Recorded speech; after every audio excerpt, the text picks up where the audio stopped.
Hello, everybody. Welcome back to another episode with the Crime and Coffee Couple. My name's Allison. And my name's Mike. Hi, Mike. Hey, Al, how are you? I'm doing pretty good, but I'm happy to be here sitting with you Why? and the rest of our listeners. Why?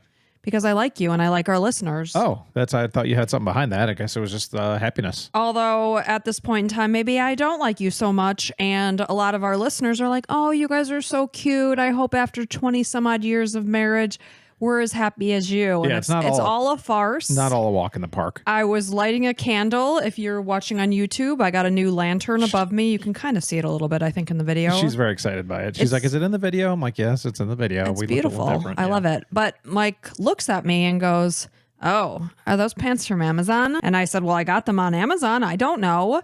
And I said, why? And why was it that I was like, you said well, that? you could clearly see the seam down the middle, and it kind of looks like you took a dump in your pants.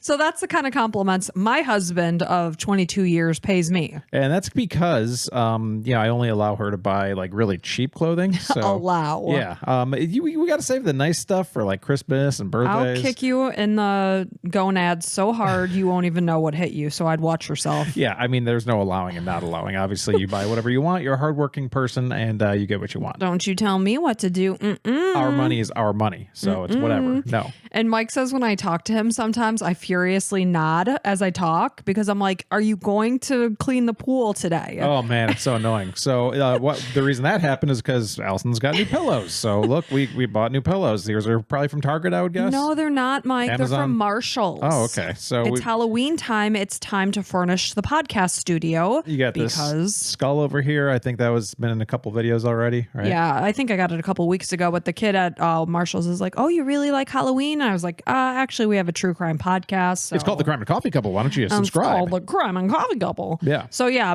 I said, "You live in a house that's pretty. Do you want to know how it's that way? Is because I've furnished it.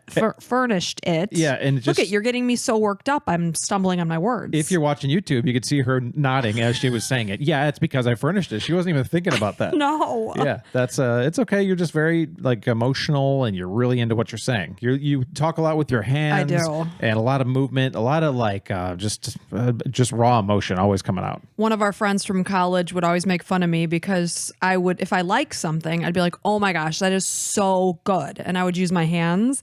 And she's like, "Is it good or is it so good?" And it's also like, it is so good. It's also like the stress of the voice too. Like you're using it. It's good. You're very like passionate about things. That's what I'm looking for. I'm passionate about my anger towards you. Yeah, that's in that and among other things. But at least you're cute. Like I told you as you were leaving today, that you looked very, very pretty and nice. You're very sweet. Thank you. Yeah, and I do love you. I love you too. You have a nice little curl to your hair and everything. Yeah, I use my straightening iron to curl my hair. Oh, wow, that's really interesting. Not interesting. Yeah, it is very interesting. Share more about your daily things. Like today, I brushed my teeth, for instance. That was a lot of fun. This is my life, folks. Yeah. So do you have anything else to share? Would you like to jump into this? Where are we at? I will say before I know I mentioned this already, but I just got that French press carafe thing. Oh, yeah, we've heard about it the past two. You want to share anything else? I showered today. I put deodorant on. You want to share anything else? Hey, listen, I know like a good 5% of the people listen to us because they probably typed in coffee and true crime. So like Crime and Coffee Couple, I will say, again, if you've listened to the past 2 times, you're like, maybe you did get it, maybe not.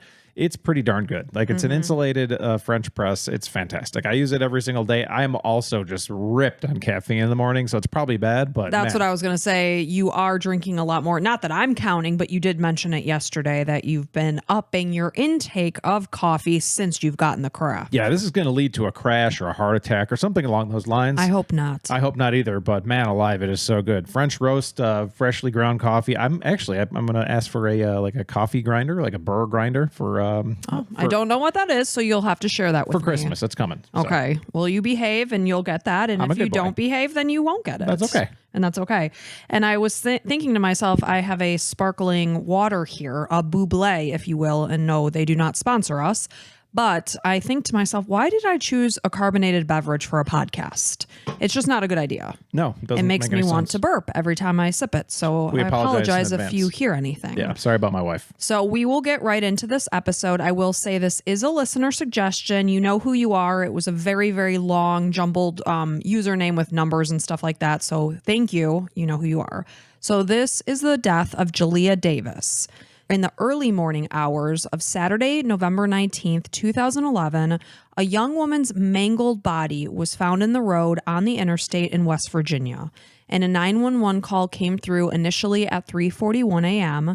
The motorist indicated that they saw a car broken down near mile marker 181 in the northbound lanes of Interstate 77 near Parkersburg, West Virginia. He told the dispatcher that the car was against the guardrail. He suspected that, and what he said was something was going on over there. But the man did not identify himself. When the dispatcher asked, he quickly ended the call. That was that. 7 minutes later, it's 3:48 a.m. and a second call came in. A truck driver was driving with his son. He believed he saw a human being lying in the road, but he held out hope that what he saw was only a deer.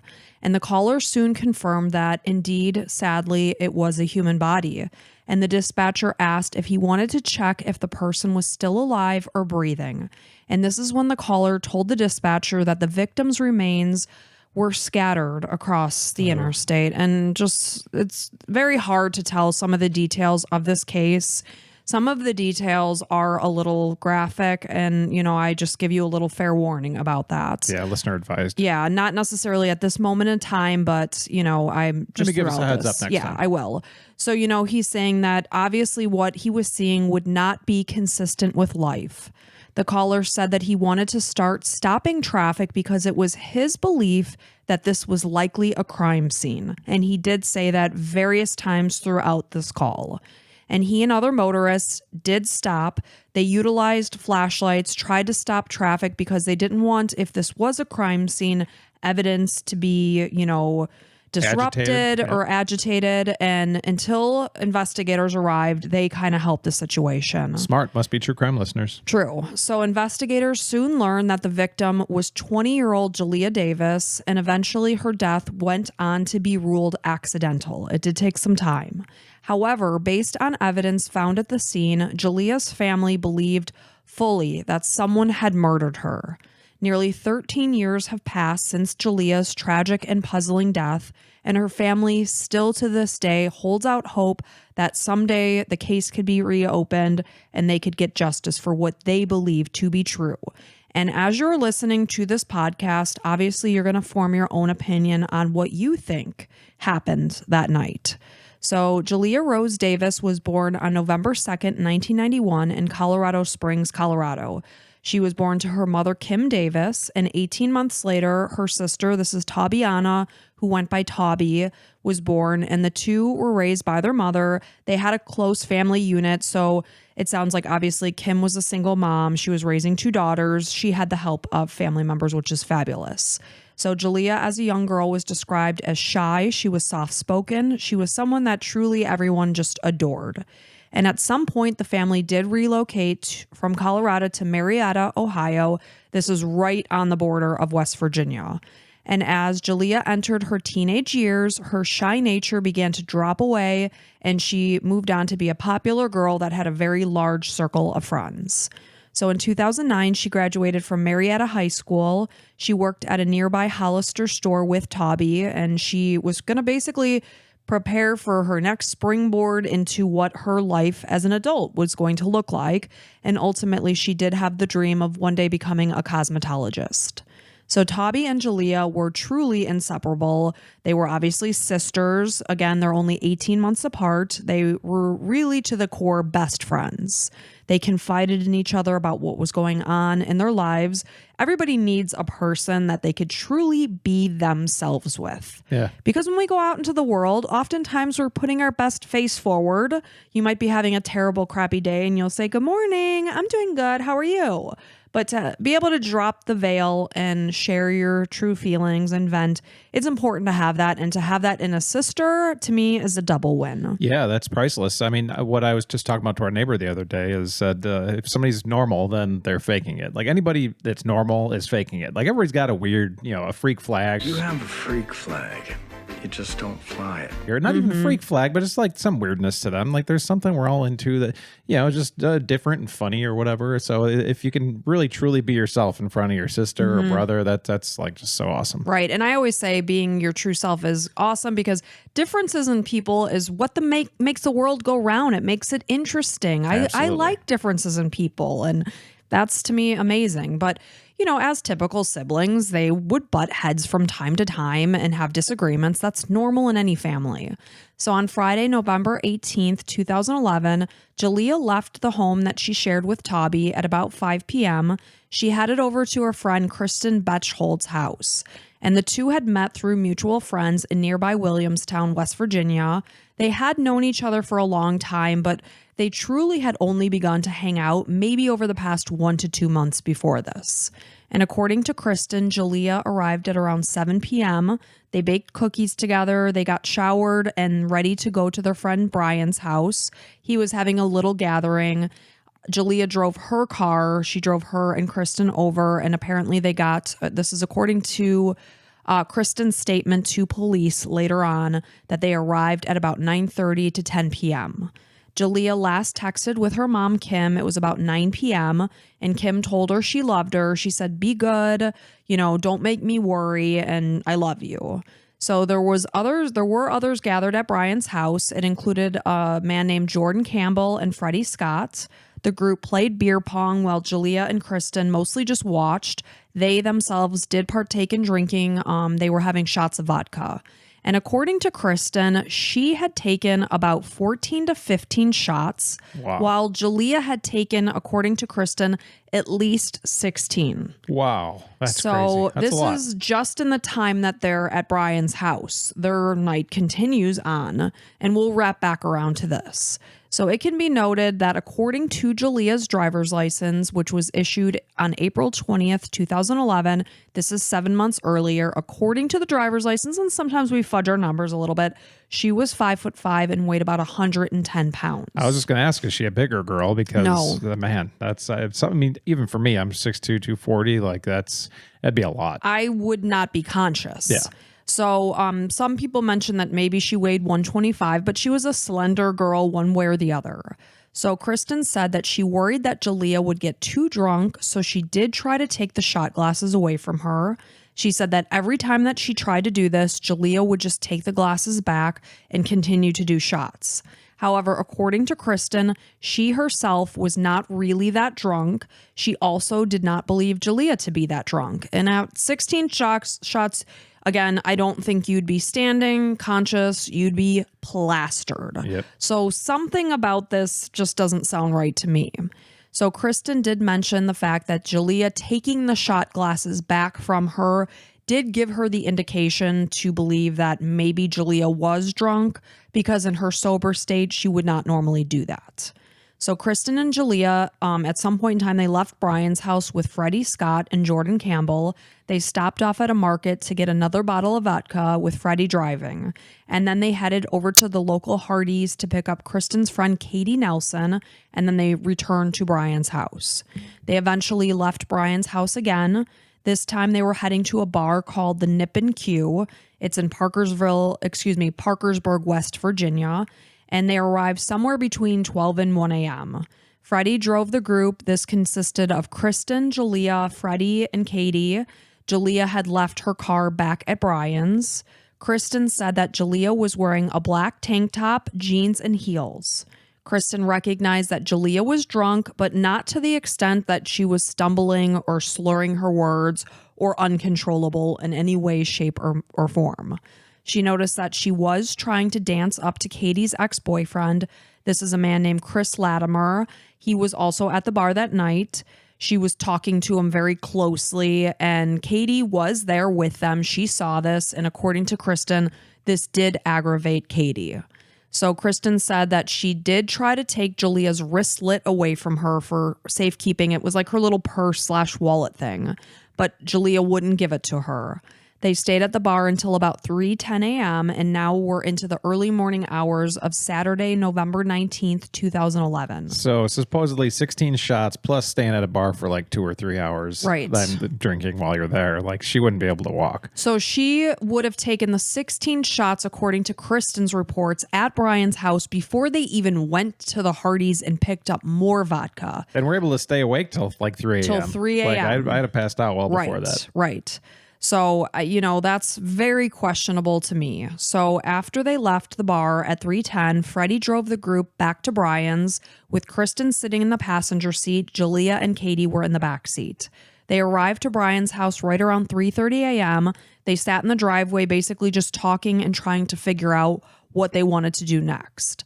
So they did not go back inside Brian's house. It later turned out they learned that he wasn't even there. He was at a different bar that stayed open till about 4 a.m. Yikes. That is just an ungodly hour to be up. You know what? Those bars that stay up that late, they're always like the little crap holes, like little holes in the wall. It's like only the place where everybody goes because you're hammered and no place else is open. Right. You just want to stay out late and let the fun continue. Yeah. And there's like smoking allowed and everything. It's just like a swill hole. Right. Bathroom is just ridiculously dirty. Toilet paper was gone 5 hours earlier. If they even put it in there. Your shoes are basically stuck to the floor because it hasn't been mopped. Slipping in all the urine. Who knows? Yes. We could all picture those bars. So Kristen said that Jalea was talking to a guy on the phone as they pulled up with Freddie driving to Brian's house. And she was telling him that she could not find her wristlet. She was getting frustrated because she assumed that Kristen must have done something with it because Kristen was trying to take it from Jalea while they were at Nip and Q. Jalea was blaming Kristen for the fact that the wristlet was missing, but Kristen assured her that she did not have it. She helped Jalea find the wristlet and her car keys, and the group made the decision to just go home because it was so late. So Kristen said she assumed Jalea would be going with them because Freddie was going to take them back to Kristen's. But instead, she called Tabby and asked her to get her a ride back. So Jalea's calling her sister saying, hey, can you come and get me?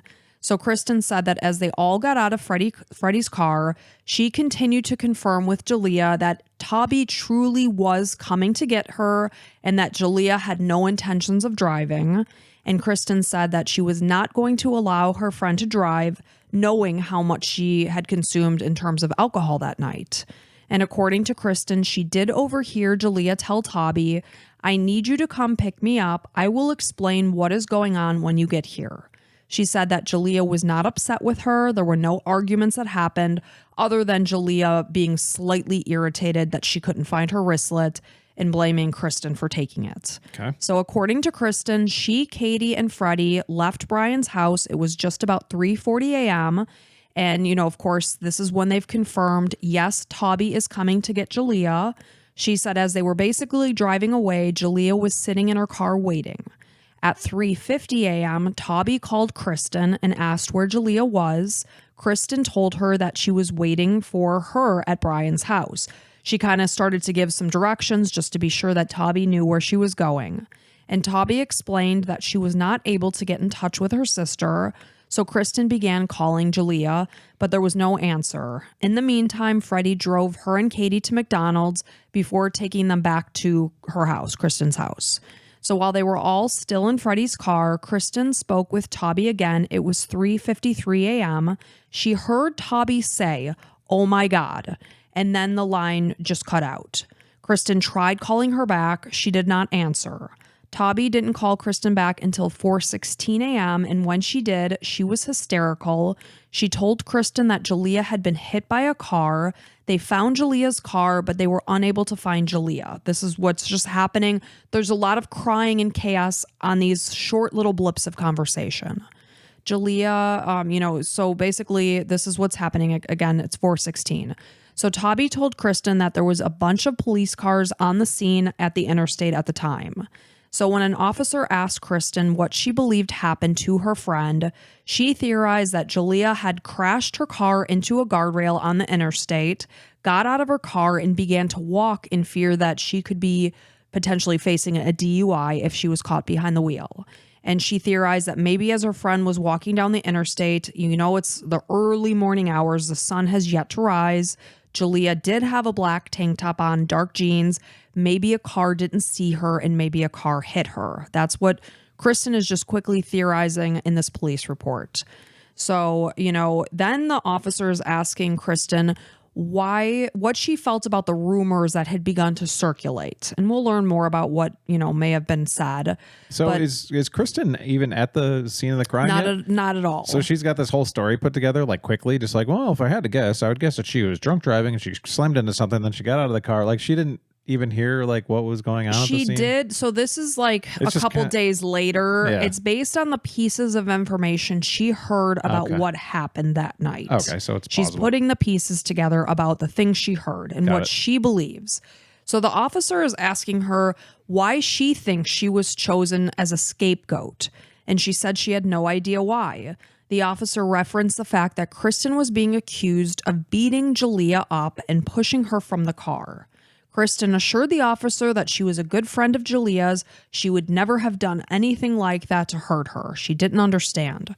So according to now Toby's statement to police, Jalea called her at 3:28 a.m. and asked her if she and her friend could come and pick her up at the BP gas station. So according to Kristen, the plan for Jalea was Toby was going to come and get her at Brian's house so that Toby never had to drive anywhere. Mm-hmm. But that was never the plan in terms of what Jalea told Toby. Which is really important. Right. So Jalea asked Toby, please come and get me at this gas station. This was when she called her at 3:28 a.m. Which is right when they said they got back to Brian's house. Right. So Toby could hear Jalea asking Kristen for her keys, but she did not know exactly where they were at the time that this phone call was placed. Jalea then called Toby back at 3:33 a.m. She was confirming that Toby was on her way, and she said, you know what, rather than meeting me at this BP gas station, can you meet me at the rest stop in Williamstown by the Go Mart, which was closer to their home rather than the BP as originally planned. So this is happening on their second phone call at 3:33 a.m.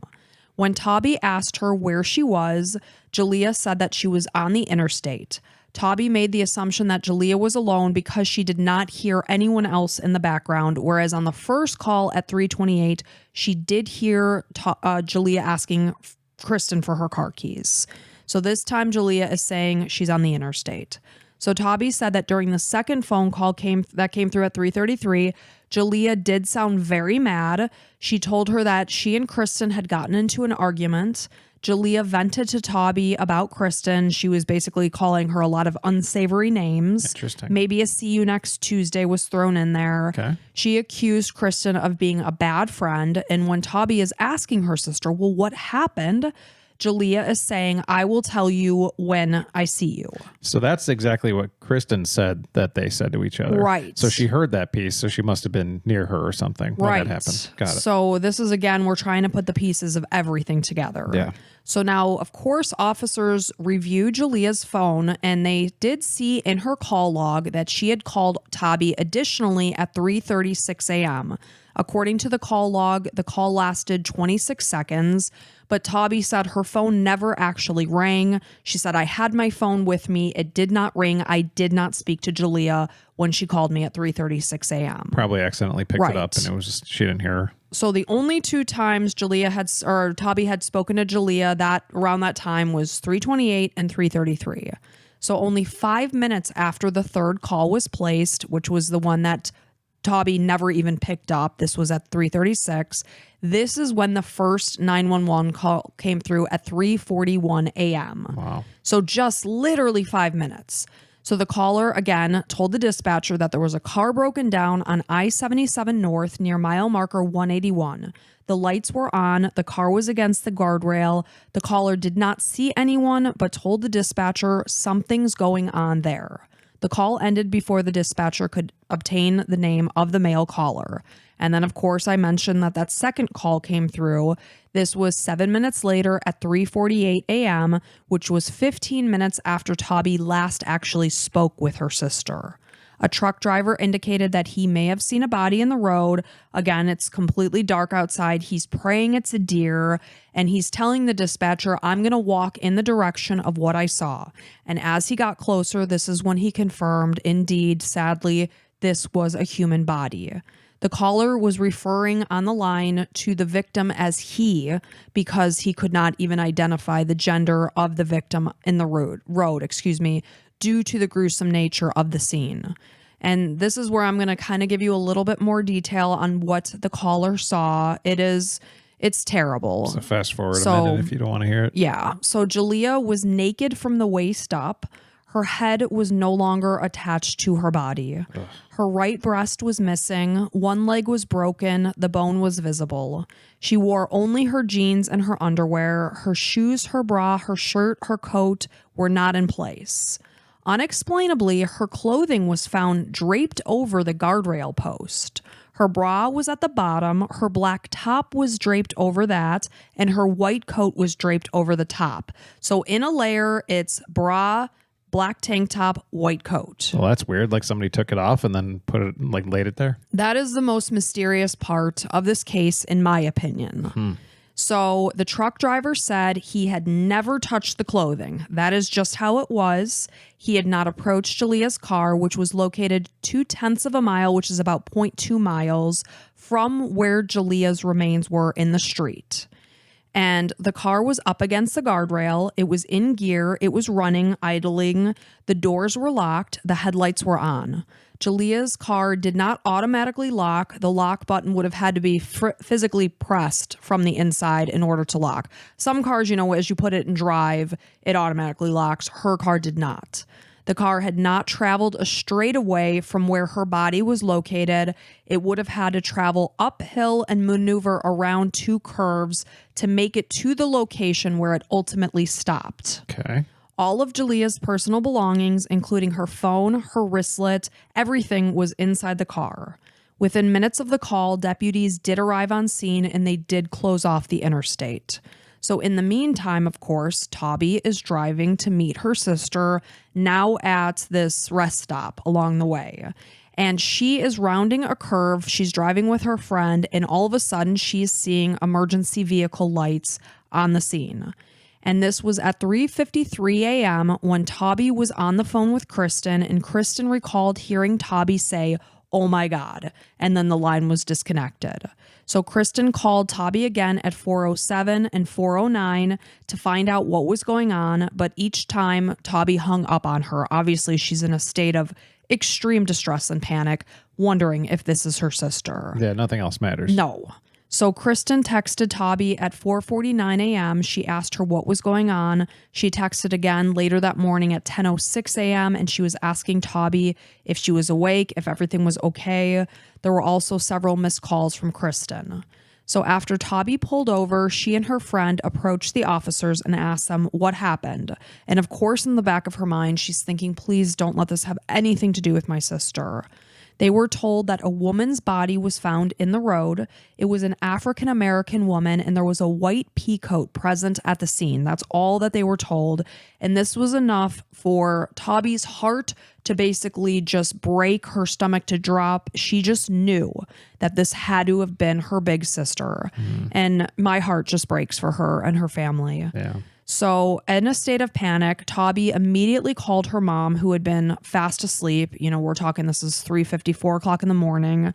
When Kim answered the phone, she heard Tabi hysterically crying as she told her that Jalea was dead. Kim and her father immediately set out. They met Tabi on the interstate. They were faced with the devastating news when authorities confirmed, yes, indeed, you were right. This was Jalea. This was your sister. This was your daughter. This was your granddaughter, is what she's telling the people there on the scene, or what the police officers were. So Tabi was shocked. She was stunned. She had only just spoken to her sister minutes earlier and could not believe that her best friend in the world was gone in such a horrific and traumatic way. They were putting the pieces together of just how brutal it was, because her mom saw a sheet on the road and she thought that's too small. That couldn't be covering Jalea's body. And that's when they learned that she had been decapitated in this accident. And it's just horrific.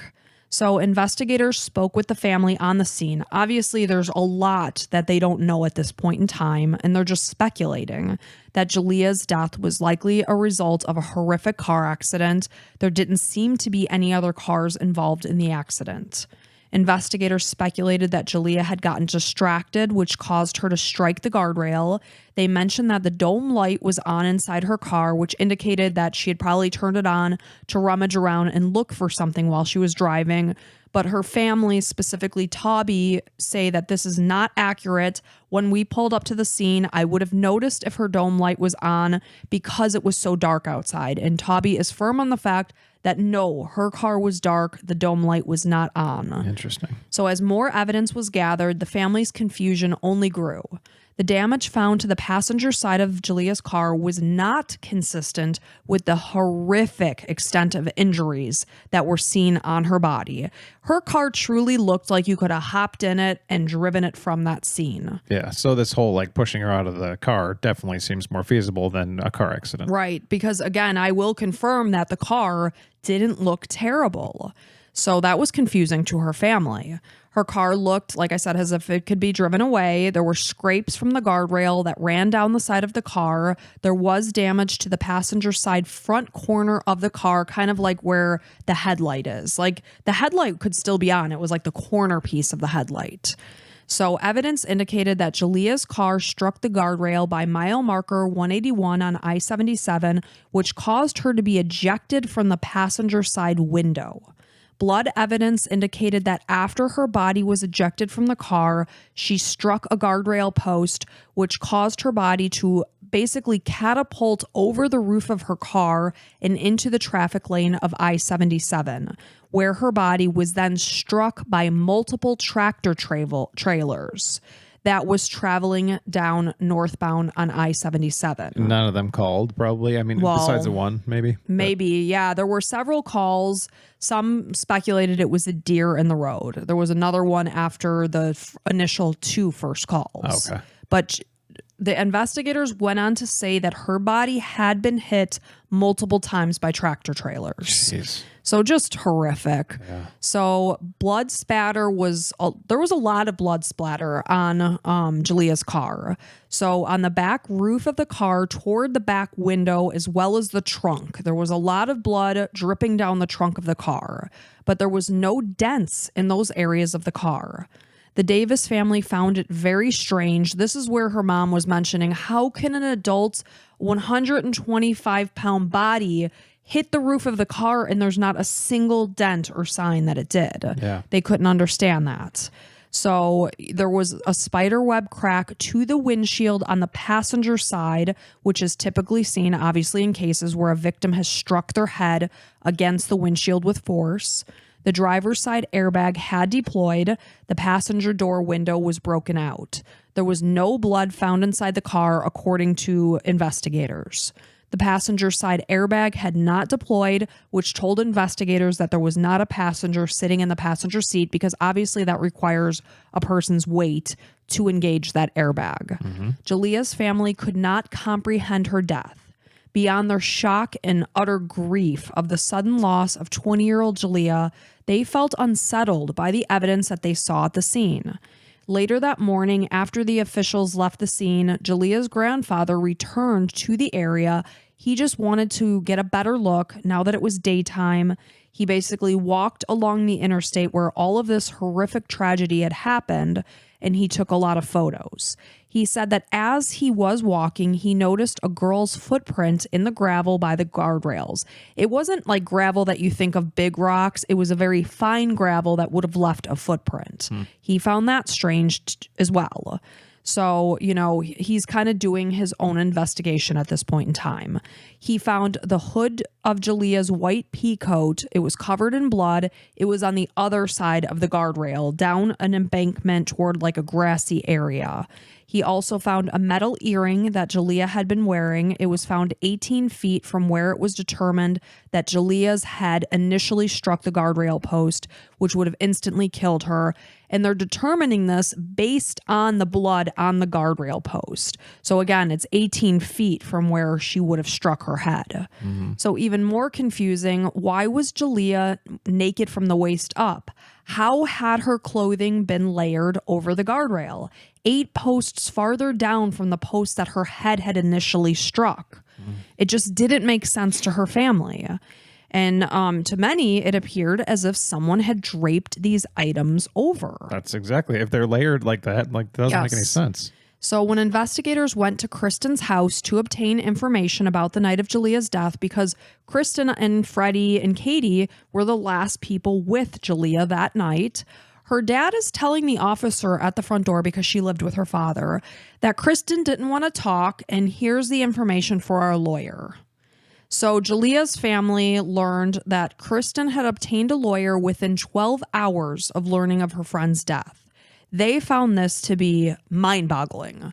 They thought, okay, if all the police want to do is get a statement from you as to what went on that night. Yeah, you're lawyering. Why are you lawyering up? Now, it's not illegal to get a lawyer, but at the same time, they just found that strange. Suspicious, yeah. It's in her right to do so.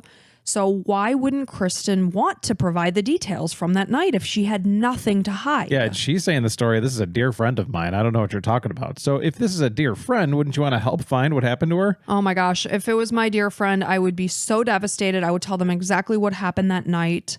The only thing I could think of is she worried she's going to get in trouble because she allowed her friend to drive drunk. Yeah. That's my only thought. So 2 days later, it was November 22nd, 2011, and Kristen's lawyer ultimately contacted investigators. They were going to arrange a meeting, and that's when they finally got Kristen's statement. So based on what Kristen said, Jalea had consumed, like I had said earlier, 16 shots of vodka, even prior to going to Nip and Q. This is just at their time at Brian's house. So I looked this up. What is 16 shots? So this is equivalent to a 750 milliliter bottle of vodka, which is highly questionable and unlikely based on Jalea's small stature. Yeah, unless she was like a big time drinker, just drinks every weekend or week. I mean, every day. Like that's really a lot of alcohol. I don't even know if you are a big time drinker, if you can consume 16 shots over the course of an hour or two and still be standing. No. I would imagine your body would be like rejecting it and you'd be vomiting. Right. But, you know, I'm not an expert.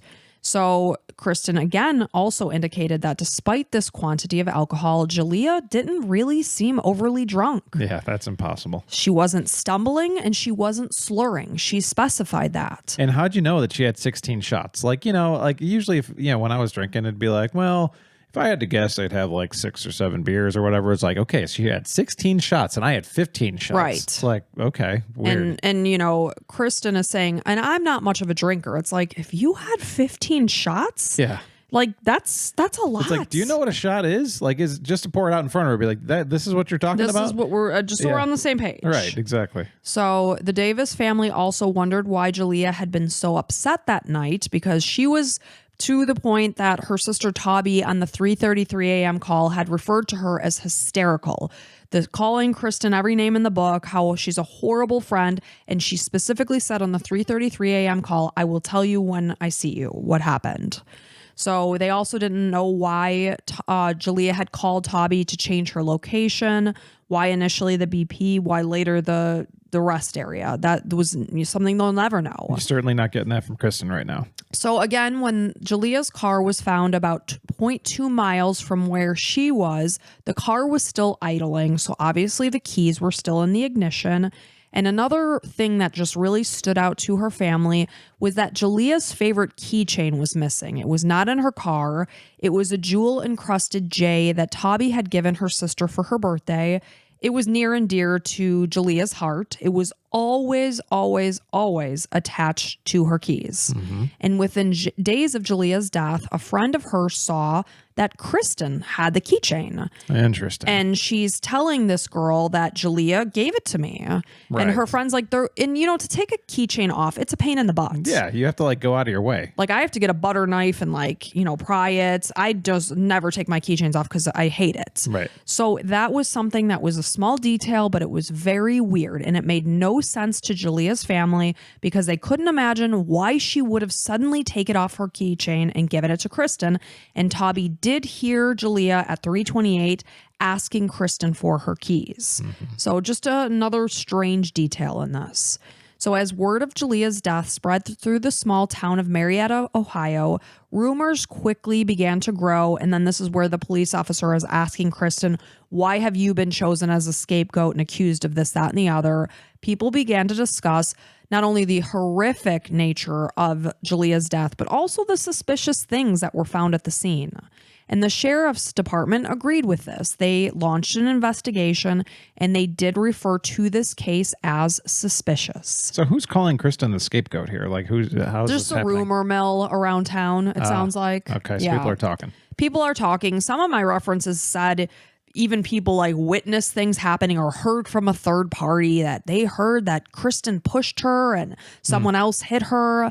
I didn't even include that because it's just a rumor mill. And hearsay. Yeah, it's hearsay. So on November 28th, 2011, Julia's car was transferred to the state crime lab for further examination. Evidence from the case was gathered. It was sent to the West Virginia State Police Forensic Laboratory. An engineer from Kia Motors, because that's what Julia drove, was a Kia Optima, I believe. So, they're inspecting Julia's car. The sheriff's department utilized an outside expert who had taught crash reconstruction at the police academy to review the initial findings of what they found at the scene of the crash. It was concluded that Julia's death was simply the result of a tragic single vehicle accident that claimed her life. In February of 2002, all of a sudden now, this woman is coming out of the woodwork. This is a Marietta woman named Ember Stafford. 2002 or 2022? Did I say 2002? Yeah. I'm sorry. It's 2012, February of 2012. Okay. My apologies. Thank you for catching that. So this woman named Ember Stafford is contacting the police and she's telling them that she had been driving on the interstate that night. She witnessed Julia fighting with 3 people. She said that Julia got into her car and the other 3 got into another car and began to chase her. And the woman went on to file a police report, but it's clear that the police must have found something a little strange about the woman's story. They said, would you agree to do a polygraph test? The woman agreed. She failed and ultimately said, I lied. I made up the whole thing. What a scumbag. What the hell is wrong with people? I just want to be get that 15 seconds of fame or whatever. Right. So the woman was charged with lying to police and making a false police report. She was sentenced to 6 months in jail as well as a $500 fine.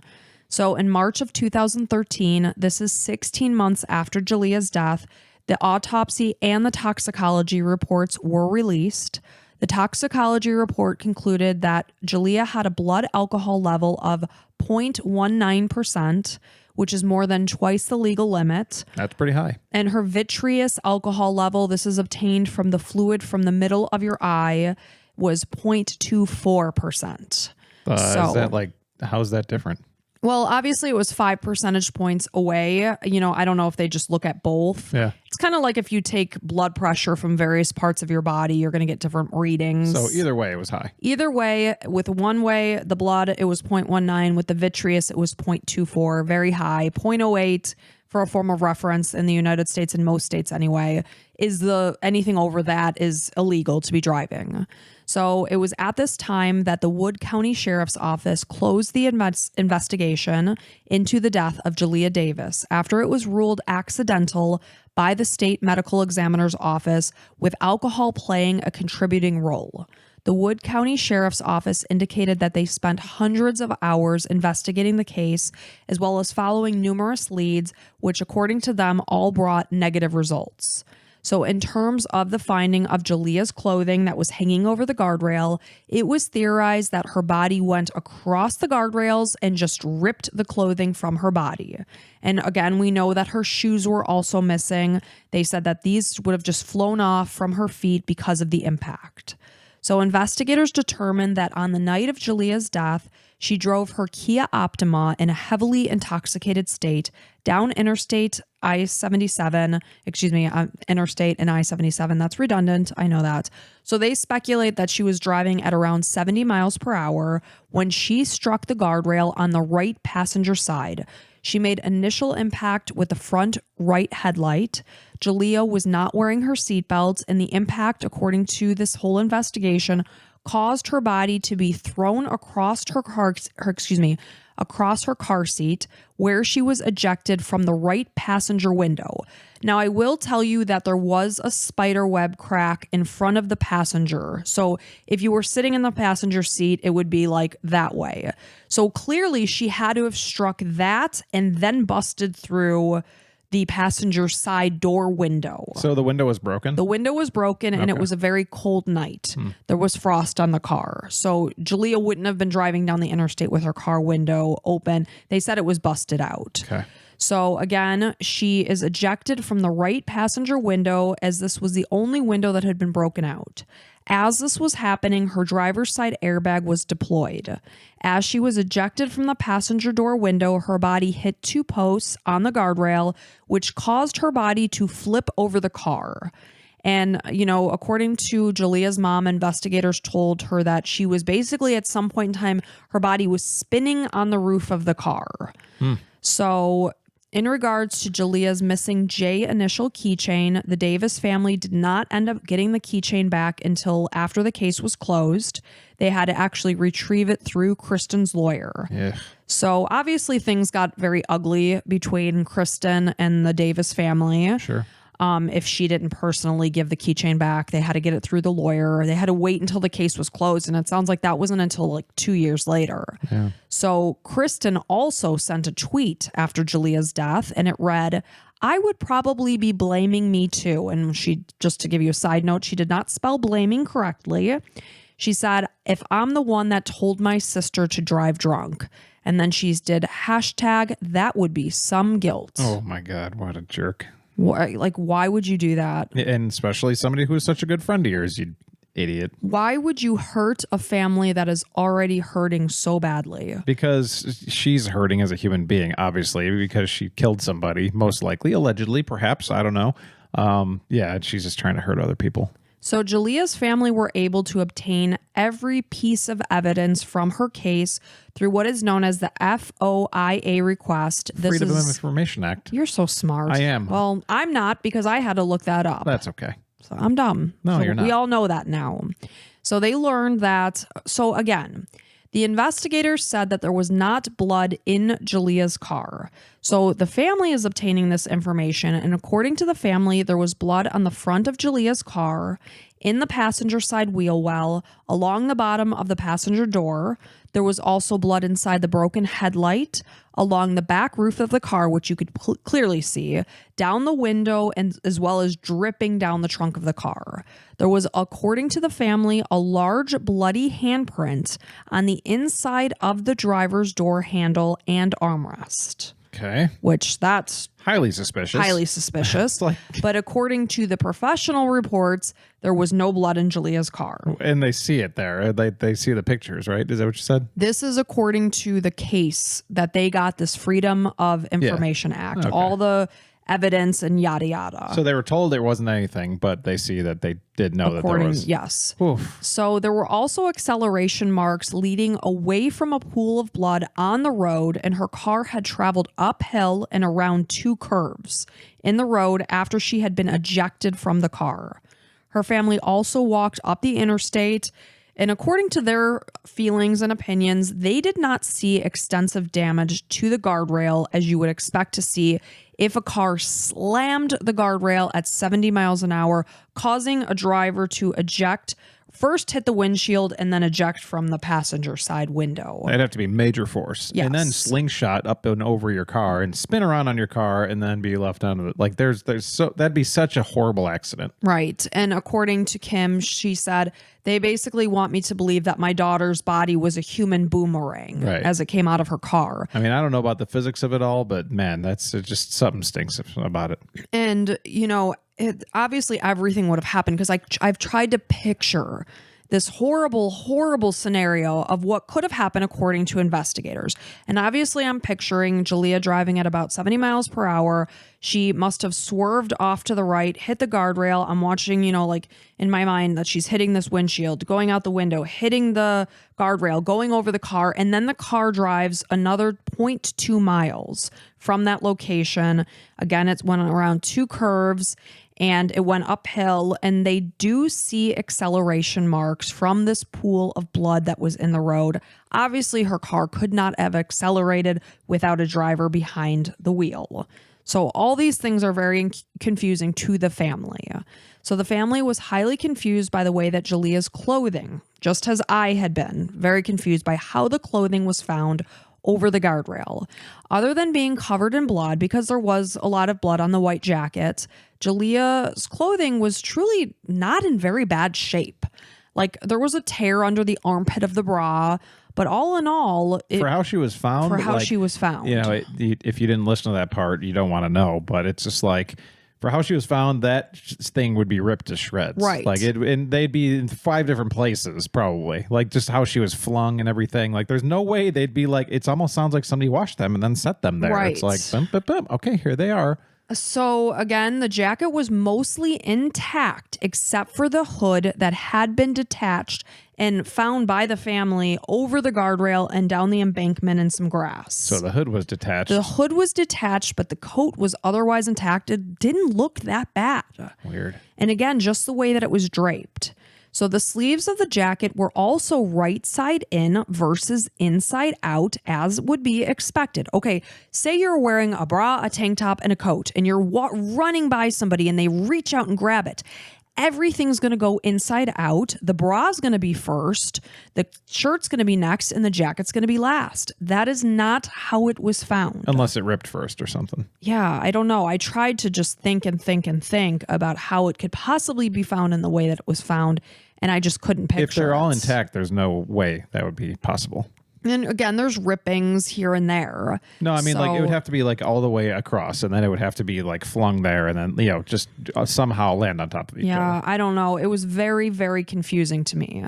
So again, it was expected that had her clothing been ripped off, her bra would have been on top, her tank in the middle, her jacket on the bottom, but the opposite was found. The clothing had the appearance of having just simply been draped over that very location. And did you read opinions of like experts that have like seen this sort of thing happen? Because we're just people speculating, you know. I don't know if these are, but then at the same time, these cops are just trying to get this case closed so they can move on to the next one. Because this is their job, and it's like that's part of the problem. And you know, they were super empathetic towards the family, and you know that this. They don't have enough resources. They have hundreds of hours dedicated to this, and it's like we're not getting anywhere. You know, there's no tips coming through. Like I don't know. So it was also unclear to the family how Jalea was ejected from the passenger window and then onto the top of the car. There was no blood found on the roof of the car other than towards the back where the rear window was. They, you know, had the car continued to travel nearly a quarter of a mile, or I should say, how had the car managed to travel up a hill and around 2 curves? Again, tire marks on the road indicated that the car had accelerated after Jalea had been ejected. This also didn't make sense. No. They felt like the damage to the car wasn't consistent with the horrific extent of what was seen on Jalea's body. However, you could say that the police said she had been hit by a couple of tractor trailers. Obviously, that in itself would be horrific. Yeah. So there was no hair, there was no fibers, no blood found on the broken glass from the passenger window where Jalea had been ejected out that door window.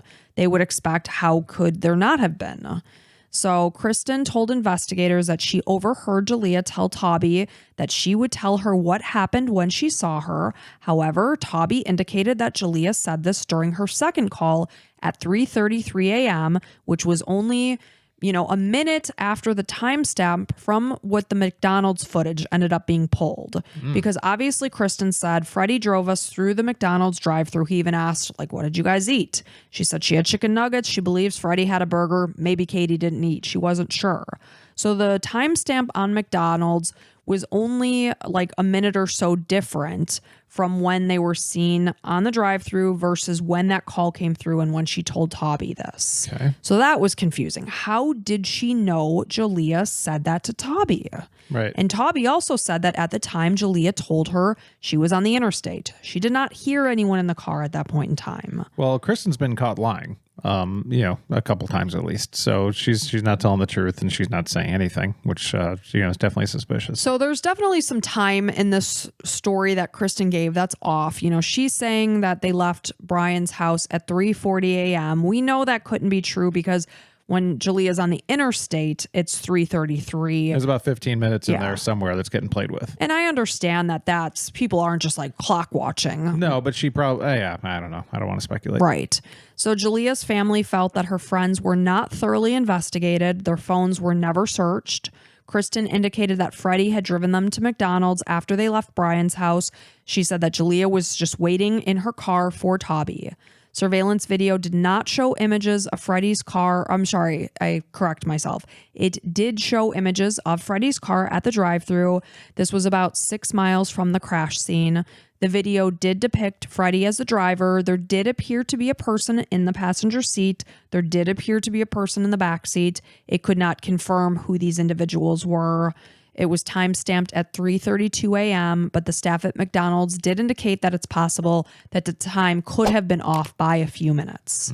So Katie gave a short written statement. She said, her story was pretty consistent with what Freddie and Kristen said. She said that after Freddie dropped them off at Kristen's, Kristen and Tobby were speaking on the phone. Tobby indicated that Jalea had been in an accident, but she had no further details.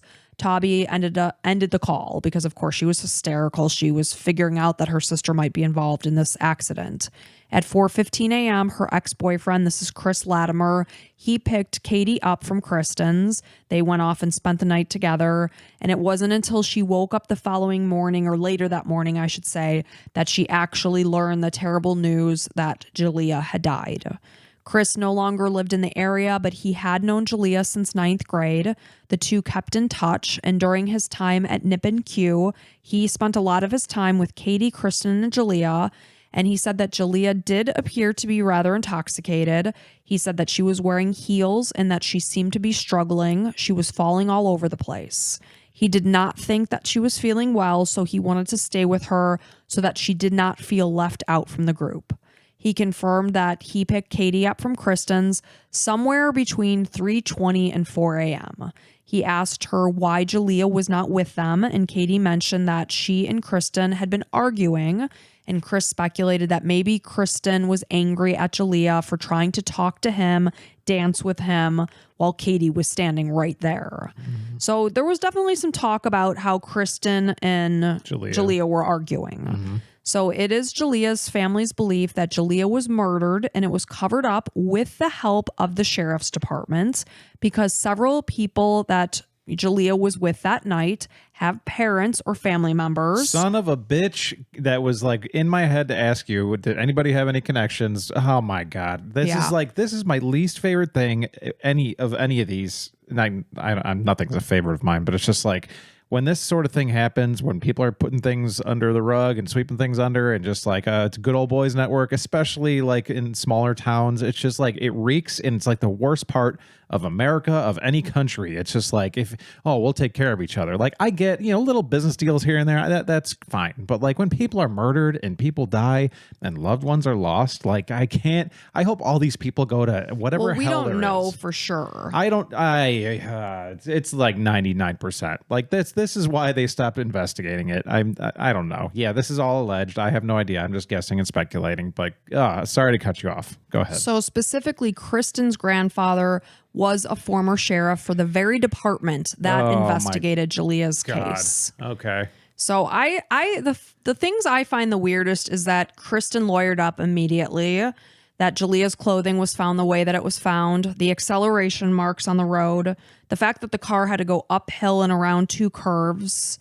That to me is the most suspicious part. Yeah. So in June of 2018, a woman named Emily Nestor began investigating Julia's case and releasing episodes in real time for her podcast, which she titled Mile Marker 181 because that is where the accident happened.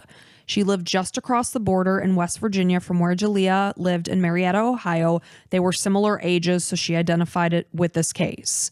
So she began interviewing Julia's family, who were adamant that this had been a murder. And Kim, had kind of paired up with Emily, and she shared over 700 pages of the documents and photos with Emily. Julia's mom. Yes. Okay. So soon Emily's podcast began to grow. She obtained sponsorship. She started to make money. And then filmmaker Chris Kasich got involved with Emily, and he began to make a 2023 documentary about her and her work, and it was called Citizen Sleuth. So as the podcast continued through its second season, Emily began to stray from her murder theory in Julia's case, and Chris Kasich indicated that in private, she spoke about how she felt the death was an accident, whereas during her recording of her podcast, she pushed a murder theory. And as the podcast continued, Emily said that she felt that she was trying to put out content about something that she herself did not believe. In the meantime, Julia's family accused her of exploiting their tragedy for personal gain. Now, I watched a show, I think it was on Investigative Discovery, about this case, and Emily is contributing to the support that something sinister had happened. Something wasn't initially. Yeah. So then everything started to change as time went on. Okay. So Emily suddenly ended her Mile Marker 181 podcast after 23 episodes. She eventually agreed with the ruling that Julia's that her death was accidental. She related it to drunk driving. Emily also made a post on her Facebook page which read, "Julia Davis is not a martyr. Julia Davis is not an example of police misconduct or cover-up or brutality or literally anything except what happens when you drive intoxicated. That's the lesson, not cops protect their own. The lesson is this is what will happen if you make the choice to drive a motor vehicle at a high rate of speed while highly intoxicated and you crash. It is not a cover-up. It is physics. It is not there's something more sinister going on behind the scenes. It's that people sympathize with a grieving, crying mom to a fault. I sure did, and it won't even be the last time. Stop letting Kim Davis play you for an idiot. I did that grunt work for you." So this is what Emily posted to Facebook. Man, that is like via troll. I don't know what the proper word is, but man, she's really mad at Kim Davis. Right. Interesting. So because of Emily's sudden change of heart, because again, I'm telling you, I watched Investigation Discovery. I watched her, push the murder theory that something confusing happened here. And then all of a sudden, after 23 episodes, it's like, nope, it was, just a result of drunk driving. It was accidental. Man, you should have gotten Emily on the show with us. That would have been interesting. Hear her take on it. Yeah, no kidding. So, so a lot of people speculated her intentions. Why did you participate in this documentary? Many people had a lot of negative thoughts about her after this sudden change of heart. Well, yeah, this whole industry, the true crime industry, there's a lot of, you really want to get, it's a lot more interesting when there's something, like you always say, sinister involved. That's just kind of the human psyche. Like when there's like something trying to be swept under the rug, that's a lot more interesting than, a drunk driving accident and she shouldn't have been drinking. It's a lot more just emotionally charged. I would love to hear from Emily's mouth what made her change her mind. What made her change her mind? Why don't you make an episode, Emily, and tell us? I'm sure talking to Chris, there was things he didn't want like shared, which is totally cool. I can respect that, but there's something there. Like maybe, give us some idea of where it came from.